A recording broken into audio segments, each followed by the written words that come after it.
Baik, terima kasih Anim dan juga Fazli di Studio B Sri Pentas.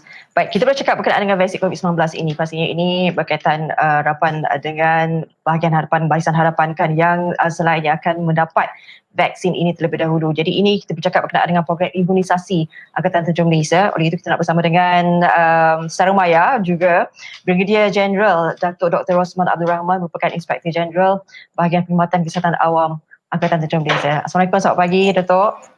Waalaikumsalam, selamat pagi Pak Reha. Baik, diharapkan sihat Datuk ya? Alhamdulillah, sihat juga ya? Okey.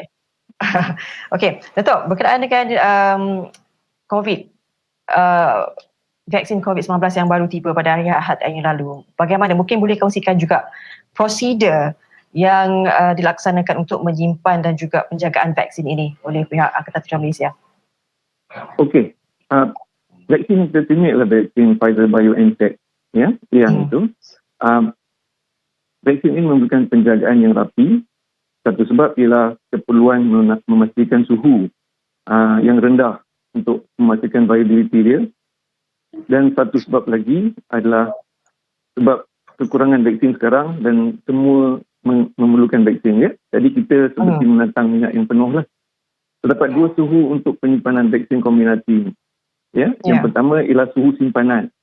Bila kita simpan di pusat simpanan vaksin, dia memerlukan kita menggunakan ultra low temperature freezer, iaitu memerlukan suhu yang sangat rendah, lebih kurang minus 75, negatif 75 darjah Celsius ke negatif 80 darjah Celsius. Ini membolehkan efikasinya bertahan untuk tempoh 6 bulan. Manakala vaksin sekiranya kita pindahkan ke pusat pemberian vaksin, kita akan simpan di dalam top loading fridge. Suhu di sini adalah lebih kurang 8 darjah Celsius, antara 2 ke 8, dan jika disimpan yang betul, dia boleh bertahan lebih kurang 120 jam, iaitu lebih kurang 5 hari. Setiap peti sejuk yang digunakan ini dilengkapi dengan alat pemantau suhu yang membolehkan suhu peti sejuk ini dipantau secara real time setiap masa, boleh menggunakan telefon pintar. Kita terpaksa juga memastikan bekalan elektrik tidak putus. So kita memberikan generator set di setiap lokasi yang kita letakkan vaksin ini nanti. Prosedur ini penting dan setiap kali kita pindahkan, kita perlu memastikan rantaian sejuk ini tidak terputus. Ya, dari segi pengendalian ini, kita telah dibantu oleh KCM, Kementerian Kesihatan Malaysia, dan kita telah berlatih bersama mereka untuk memastikan kita dapat menjaganya dengan elok. Ya. Selepas kita terima di pusat pemberian vaksin, selepas dibancuh dengan normal saline, kita ada lebih kurang 5 ke 6 jam untuk menyuntik kepada pesakit. Baik. Datuk bercakap berkenaan dengan bagaimana ini antara cabaran yang utama saya rasa yang dihadapi oleh kalian untuk memastikan bahawa vaksin ini berada dalam keadaan baik. Okey. Bila kita tahu bahawa ATM antara barisan hadapan yang akan mendapat vaksin ini yang pertama, untuk fasa pertama ini, apakah kriteria yang ditetapkan sebenarnya untuk anggota ataupun pegawai bagi suntikan dalam kalangan ATM ini?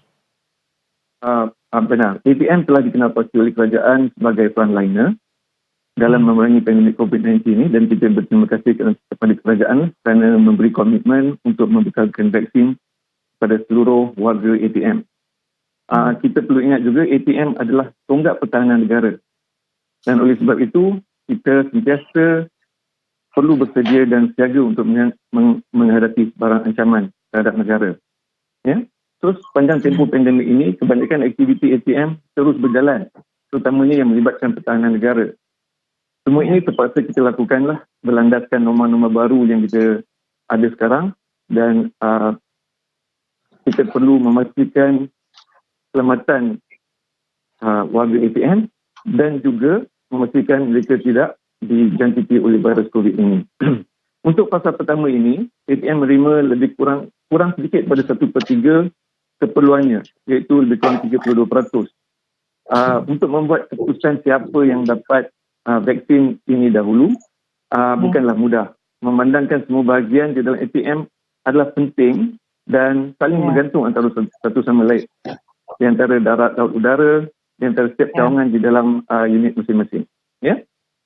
So dalam menetapkan siapa yang menerima vaksin ini dahulu, kita serahkan pada perkhidmatan masing-masing untuk membuat keputusan setelah penerangan kita berikan. Bahagian Perkhidmatan Kesihatan Angkatan Tentera bertindak dalam kapasiti memberi nasihat, iaitu advisory role. Alhamdulillah, atas kebijaksanaan panglima-panglima pemimpin tertinggi ATM, keputusan yang dibuat oleh perkhidmatan akhirnya sangat mirip kepada apa yang kita harap dan kita hendakkanlah. Ya? So, siapa yang dapat ini? Pertama sekali kita exclude orang-orang, kita asingkan warga yang tidak dapat diberikanlah, yang tidak boleh. Seperti ada alahan kepada vaksin atau alahan teruk pada vaksin sebelum ini, ya, ataupun warga wanita yang hamil, ya, ataupun individu yang sedang mengalami demam atau sebagainya pada ketika ini. So kita asingkan mereka, mungkin kita akan dan kita pasti akan inject mereka nanti. Sebenarnya secara amnya kita berdasarkan kepada ruang lingkup penugasan anggota yang berisiko dijangkiti wabak COVID ini. So kriteria yang kita ambil contohnya adalah nombor satu, warga ATM yang bertugas di dalam zon merah, ya, terutama yang terlibat dalam pengoperasian COVID-19. Ini termasuklah anggota perubatan, petugas kesihatan, anggota yang membantu sekatan jalan raya, yang menjalankan jaringan dan yang menjalankan sanitasi. Kemudian kita tengok warga ATM yang menjalankan tugas khusus yang melibatkan kesiagaan negara, ya, secara langsung seperti menjaga perbatasan, terlibat dengan operasi seperti outbanting yang melibatkan mereka mungkin ada kontak dengan pendatang asing yang statusnya memang kita tidak tahu. So mereka terdedah kepada kemungkinan ini. Kemudian of course barisan petugas kesihatan ATM yang berada di hospital-hospital Angkatan Tentera dan pusat-pusat perubatan Angkatan Tentera seluruh negara yang terlibat secara langsung untuk membendung wabak ini ataupun dalam penjagaan sakit dalam tugas harian mereka. Okey, secara dasarnya itu yang kita jalankan, tapi kita juga terpaksa mengambil kira anggota-anggota kita yang akan bertugas di luar negara. Ya, jalankan tugas seperti misi pasukan pengaman, atasi tentera yang terpaksa keluar pada ketika ini walaupun keadaan tidak mengizinkan, dan juga yang pergi untuk latihan ketenteraan. Jadi dengan itu semua kita berbincang dengan perkhidmatan dan mereka mengeluarkan senarai nama untuk mengikut kepentingan dan prioriti, dan kita menjalankan suntikan ke atas anggota-anggota ini. Baik. Datuk, kami percaya ATM lebih bijak untuk menyusun atur siapa yang perlu diberikan terlebih dahulu. Baik, terima kasih Brigadier Jeneral Datuk Dr. Rosman Abdul Rahman di atas perkongsian ini. Kita doakan yang terbaik buat kalian juga. Semoga sihat semuanya dan menjalankan tugas kalian. Datuk, mungkin 6 hari lagi akan menyambut Hari Ulang Tahun Tentera Darat yang ke-88 ya? Ya, selamat benar. Hari Ulang Tahun Tentera Darat, Datuk. Baik. Itu dia. Terima kasih banyak-banyak diucapkan sekali lagi.